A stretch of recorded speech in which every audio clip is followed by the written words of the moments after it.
तो कैसे हैं आप सब। Welcome back to our channel score high classes. आप सब सोच रहे होंगे कि यहाँ मैंने ये नंबर्स डिजिट्स क्यों लिख रखे हैं, क्योंकि आज हम पढ़ने जा रहे हैं number system. So as we all know that we have 10 digits 0 1 2 3 4 up to 9। In mathematics हमारे पास ये 10 डिजिट्स होते हैं जिनके बेसिस पे हम सारी कैलकुलेशन, सारा मैथमेटिक्स समझते हैं। तो आइए अब हम आगे बढ़ते हैं। We have different types of sets of numbers in mathematics. Let's see them one by one. सबसे पहला सेट है हमारा नेचुरल नंबर्स का, मीन्स ऑल काउंटिंग नंबर्स।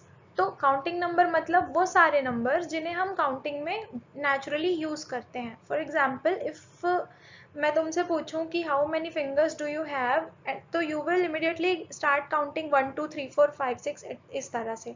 तो नेचुरली हम काउंटिंग कहाँ से शुरू करते हैं, 1 से स्टार्ट कर देते हैं अपनी काउंटिंग। तो हमारे पास जो 1 2 3 4 5 6 का सेट होता है अप टू द इन्फिनिटी, ये होता है नेचुरल नंबर्स। फिर आता है हमारा होल नंबर। होल नंबर में कुछ नहीं है, नेचुरल नंबर में जब हम जीरो को भी इंक्लूड कर दें तो वो हमारा होल नंबर बन जाता है, वो नंबर के सेट को कंप्लीट कर देता है। Set of whole numbers includes all counting numbers and zero. अब देखेंगे इंटीजर्स। इंटीजर क्या हुए, counting numbers zero and negative of counting numbers. इसमें हमारे पास पॉजिटिव काउंटिंग नंबर के साथ साथ नेगेटिव काउंटिंग नंबर का सेट भी इंक्लूड हो जाएगा। तो हम इन पूरे डिजिट्स को मिला करके बोलेंगे इंटीजर्स। इसे हम नंबर लाइन से समझेंगे। उससे पहले यहाँ मैं आपको ये फिगर पे आपका ध्यान देना चाहूंगी। इसमें आप देख सकते हो कि नेचुरल नंबर जो है उसमें हमने जीरो ऐड किया तो हमें क्या मिला, होल नंबर मिला। तो यहाँ हम बोल सकते हैं कि सारे नेचुरल नंबर्स क्या होते हैं, होल नंबर्स होते हैं। बट सारे होल नंबर नेचुरल नंबर नहीं हो सकते, क्योंकि नेचुरल नंबर्स के अंदर हमारे पास जीरो नहीं होता। ठीक है, अब आगे देखते हैं। तो ये है नंबर लाइन। यहाँ पर आप देख सकते हैं हमारे पास है सेंटर में जीरो, राइट साइड में सारे पॉजिटिव इंटीजर का सेट है और लेफ्ट साइड में सारे नेगेटिव इंटीजर का सेट है। The opposite of the counting numbers create the negative integers. अब हम देखेंगे इवन नंबर्स। ये क्या है, कुछ नंबर्स की क्वालिटी के बेसिस पे कुछ हमारे पास कैटेगरीज है। तो इवन नंबर में हमारे पास इस कैटेगरी में वो सारे नंबर आते हैं जिसे हम 2 से डिवाइड कर सकें। द नंबर डिविजिबल बाय 2, ये क्या होंगे, 2 4 6 8 10 12 एटसेट्रा। तो अब आपको मैं यहाँ पे एक टिप देती हूँ जो आपको क्वेश्चन सॉल्व करते वक्त काम आएगा। कभी भी हम इवन नंबर के साथ किसी और इवन नंबर को प्लस या माइनस करते हैं तो हमें रिजल्ट में हमेशा इवन नंबर ही मिलता है। ऐसा ही होता है ऑड नंबर्स के साथ। अब ऑड नंबर्स क्या होते हैं, a number not divisible by 2। जिन नंबर्स को हम 2 से डिवाइड नहीं कर पाते वो सारे ऑड नंबर की कैटेगरी में आएंगे, जैसे कि 1 3 5 7 9 एटसेट्रा। अब यहाँ पर आप देखोगे, यहाँ मैंने लिखा है इवन नंबर को ऑड नंबर के साथ प्लस या माइनस किया जाए तो हमें रिजल्ट में हमेशा ऑड नंबर मिलता है। ये कुछ की पॉइंट्स हैं, इन्हें आप नोट डाउन कर सकते हैं। अब आते हैं प्राइम नंबर्स में। प्राइम नंबर हमारा वो नंबर होता है if a number has exactly two factors, that is 1 and itself, then it is called a prime number. इसका मतलब क्या हुआ कि ऐसा कोई नंबर जिसके exactly दो ही फैक्टर होते हैं, एक तो 1 और दूसरा वो खुद, तो उन्हें हम प्राइम नंबर की कैटेगरी में रखेंगे। अब फैक्टर्स क्या होते हैं, the numbers we can multiply together to get another number। कोई एक नंबर पाने के लिए हम किसी दो अलग नंबर को मल्टीप्लाई करते हैं तो वो दोनों नंबर उस नंबर के फैक्टर कहलाते हैं। ठीक है, तो यहाँ हमने देखा कि प्राइम नंबर को हम ऐसे भी समझ सकते हैं कि जब हम किसी नंबर को डिवाइड करने के लिए 1 और सिर्फ उसी नंबर का यूज कर सकते हैं, किसी और नंबर से वो डिवाइड ना हो तो भी हम उसे प्राइम नंबर बोलेंगे। Here let's see the number 3। We can get 3 by multiplying 1 and 3 only, so it has only two factors। इसका मतलब क्या हुआ कि 3 जब हम मल्टीप्लाई करते हैं 1 को और 3 को तभी हमें 3 मिलता है। तो ये दोनों नंबर 3 के फैक्टर हैं, बट और कोई भी ऐसा नंबर नहीं है जिन्हें मल्टीप्लाई करके हम 3 पा सकें। इसी तरह in other words we can also say that the number 3 can be divided only by 2 digits, that is 1 और इटसेल्फ।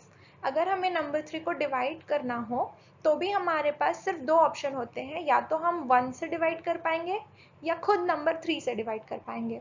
तो इस तरह के जितने भी नंबर्स हमारे पास होते हैं वो सारे प्राइम नंबर्स होते हैं, जैसे कि 2, 3, 5, 7, 11 एटसेट्रा।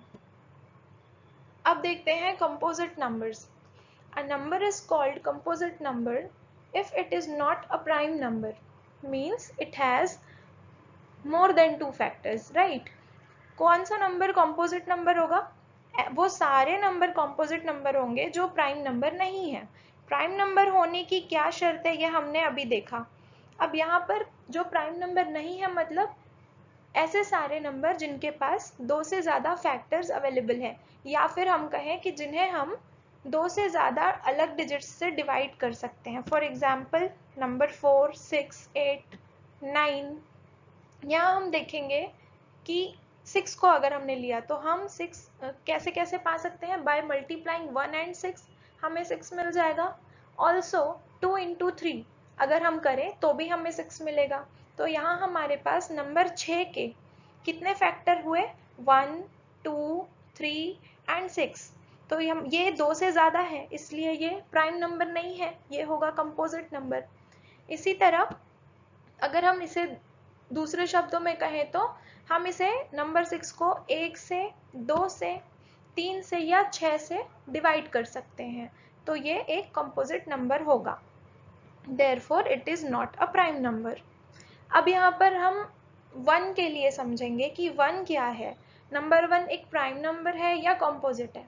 तो बेसिकली ये प्राइम नंबर नहीं होता, क्योंकि प्राइम नंबर की शर्त क्या है? हमने देखा था कि ये 2 फैक्टर होने चाहिए इसके पास, एग्जैक्टली 2 फैक्टर्स। अब 1 को जब हम खुद से डिवाइड करते हैं तो वो 1 ही है और 1 से भी चला जाएगा, बट ये एक ही फैक्टर हुआ ना, ये 2 नहीं हुआ, इसलिए ये प्राइम नंबर नहीं होता। बहुत सारे बच्चों को इसमें डाउट रहता है, बट आई थिंक अब ये क्लियर हो गया है। रैशनल नंबर स्टार्ट करने से पहले अगर आपने हमारे चैनल को सब्सक्राइब नहीं किया है तो सब्सक्राइब कर दीजिए, साथ ही लाइक शेयर ज़रूर करें, और अगर कोई डाउट हो तो कमेंट बॉक्स में हमसे पूछ सकते हैं। Now let's start. Rational numbers, a number in the form of p by q where q is not equal to 0 is called rational numbers। मतलब वो सारे नंबर जिन्हें हम p by q के फॉर्म में लिख सकते हैं जहाँ पर डिनोमिनेटर q जो है वो 0 नहीं होना चाहिए, बाकी वो कोई भी इंटीजर हो सकता है, तो वो सब होगा हमारा रैशनल नंबर। एग्जाम्पल देखेंगे 2 by 5, -8 by 12, 0, 3 एटसेट्रा। यहाँ पे 0 और 3 जो है आप सोचेंगे p by q के फॉर्म में नहीं है, बट जब किसी भी नंबर के नीचे डिनोमिनेटर में कुछ नहीं लिखते हम, इसका मतलब वहाँ 1 तो होता ही है। तो इस तरह से सारे इंटीजर जो है वो रैशनल नंबर्स हो सकते हैं। Also it could be terminating but in repeating form. अब इसका क्या मतलब हुआ? रिपीटिंग फॉर्म मीन्स एग्जाम्पल देखेंगे 10 by 3। जब हम इसमें 3 से 10 को डिवाइड करते हैं और इसे डेसिमल फॉर्म में लिखते हैं तो हमें आंसर मिलता है 3.3333, ये चलता जाता है। तो इस तरह से नंबर 3 क्या हो रहा है? रिपीट हो रहा है। तो ये रिपीटिंग फॉर्म में हमें जब मिलता है आंसर, तो ऐसे वाले डेसिमल्स को हम रैशनल नंबर की कैटेगरी में रखते हैं। इसी तरह से टर्मिनेटिंग मतलब सपोज अगर होता 10 by 2, तो 2 से 10 जो है कम्प्लीटली टर्मिनेट हो जाता, डिवाइड हो जाता, तो वो सारे नंबर भी रैशनल नंबर होते हैं। अब इर्रेशनल नंबर्स, इर्रेशनल नंबर्स में हम देखेंगे when a number expressed in decimal it is in non-terminating and non-repeating form, then it is called irrational number। तो क्या हुआ यहाँ पे भी, जब हम हमारा डिजिट को डेसिमल फॉर्म में एक्सप्रेस करते हैं तो वहाँ पे जब हमारा नंबर जो है वो नॉन रिपीटिंग नेचर का होता है। मतलब सब एग्जाम्पल के लिए मैंने यहाँ पाई की वैल्यू शो की है। पाई की वैल्यू क्या होती है? जनरली हम क्या लेते हैं? 22/7। 22/7 लेते हैं, बट जब हम उसे एग्जैक्टली डिवाइड करने जाएंगे, डेसिमल के फॉर्म में लिखेंगे, तो वो हमें कंटिन्यूसली कोई ना कोई डिजिट देता रहता है जो रिपीटिंग नहीं है, अलग अलग डिजिट है और ये ख़त्म नहीं होता। तो ऐसे सारे नंबर हमारे इरेशनल नंबर की कैटेगरी में आ जाएंगे। इसी तरह है √2, √3, इस तरह के सारे नंबर्स, ये सब होंगे हमारे इरेशनल नंबर्स। तो ये था अब तक का हमारा नंबर सिस्टम का सारे अलग अलग तरह के नंबर के सेट्स। अब हम 2-3 फैक्ट्स की बात करेंगे, जैसे all natural numbers are whole number. ये मैंने आपको पहले भी बताया था कि सारे नेचुरल नंबर होल नंबर हो सकते हैं, but whole numbers are not natural number because it has zero also. Second point, the smallest and only even prime number is 2। अगर आप ध्यान देंगे या आप बैक होकर के भी देख सकते हैं कि प्राइम नंबर की सीरीज में सिर्फ 2 ही एक ऐसा डिजिट है जो इवन नंबर है, बाकी सारे उसमें हमारे पास ऑड नंबर हैं। तो ये आप ये पॉइंट याद रखेंगे। Similarly 1 is a unique number, it is neither prime nor composite. ये भी मैंने आपको वहाँ बताया था कि 1 जो है वो क्यों प्राइम नंबर नहीं है। तो ये कंपोजिट और प्राइम नंबर नहीं है, ये खुद ही एक यूनिक नंबर है। इसी तरह एक और पॉइंट है, 4 is the least composite number. सबसे छोटा कॉम्पोजिट नंबर क्या है, तो वो 4 है, क्योंकि 1 भी नहीं है, 2 भी नहीं है, 3 भी नहीं है। 2 और 3 तो प्राइम नंबर है, तो 4 है जो वो सबसे छोटा कॉम्पोजिट नंबर है। इस तरह से ये टॉपिक यहाँ पूरा होता है। हमारे बाकी वीडियोस देखने के लिए आप ऊपर आई बटन या नीचे डिस्क्रिप्शन बॉक्स में लिंक रेफर कर सकते हैं। Thank you so much.